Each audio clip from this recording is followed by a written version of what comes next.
പല നമ്മുടെ ആരോഗ്യപരമായ പ്രശ്നങ്ങളും നമ്മളെ കണ്ണിനെ വേറൊരു രീതിയിൽ ബാധിക്കുന്നുണ്ട്.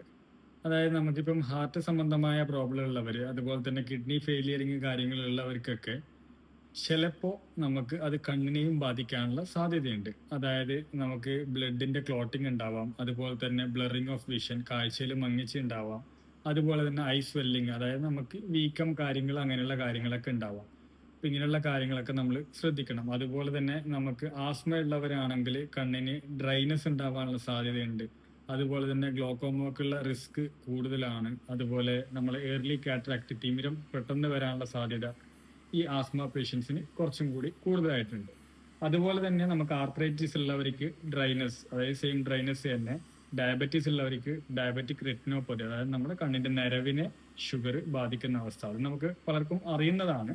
അതുപോലെ തന്നെ നമുക്ക് ക്രോണിക് ലെൻസ് ഡിസീസ് ഉള്ളവർക്ക് നമ്മുടെ കണ്ണിലേക്കുള്ള ഓക്സിജന്റെ അളവിൽ വേരിയേഷൻസ് ഉണ്ടാവും. അതായത് നോർമൽ വേണ്ടതിനേക്കാളും കൂടുതൽ ഓക്സിജൻ പോകുന്ന അവസ്ഥ കാര്യങ്ങളൊക്കെ ഉണ്ടാവാം.